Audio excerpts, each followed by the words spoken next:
হিন্দু ধর্মীয় অনুভূতিতে আঘাতের অভিযোগে বলিউড তারকা রণবীর সিং এর বিরুদ্ধে মামলা হয়েছে।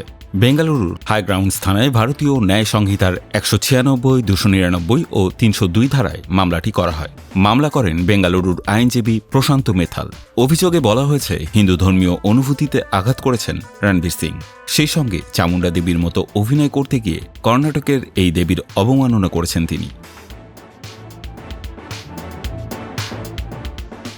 আইনজীবী প্রশান্ত মেথালের অভিযোগ, ২০২৫ সালের ২৮ নভেম্বর গোয়ায় অনুষ্ঠিত আন্তর্জাতিক চলচ্চিত্র উৎসবের সমাপনী অনুষ্ঠানে রণবীর সিং অবমাননাকর মন্তব্য করেন। কান্তারা চ্যাপ্টার 1 সিনেমার একটি দৃশ্যে দেখা যায় ঋষভ শেট্টির চরিত্রে প্রবেশ করেন চামুণ্ডা দেবী। সেই দৃশ্যের অনুকরণ করতে গিয়ে চামুণ্ডা দেবীকে নারীভূত বলে অবমাননা করেন তিনি।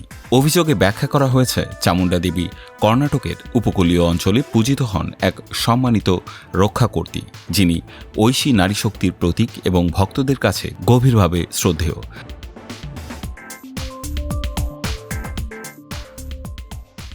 তাকে ভূত হিসেবে উপস্থাপন করা গুরুতর বিকৃতি, যা ধর্মীয় অনুভূতিতে আঘাত এনেছে।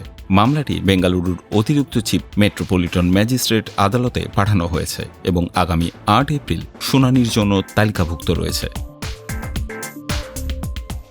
এর আগে ২০২৫ সালের ২৭ ডিসেম্বর বেঙ্গালুরুর অতিরিক্ত বিচারিক ম্যাজিস্ট্রেট আদালতে আইনজীবী প্রশান্ত মেথাল একটি ব্যক্তিগত অভিযোগ করেন। এ বছরের ২৩ জানুয়ারি আদালত ভারতীয় ন্যায় সংহিতার ১৭৫ ধারা অনুযায়ী হাইগ্রাউন্ডস থানাকে এফআইআর নথিভুক্ত করার নির্দেশ দেন।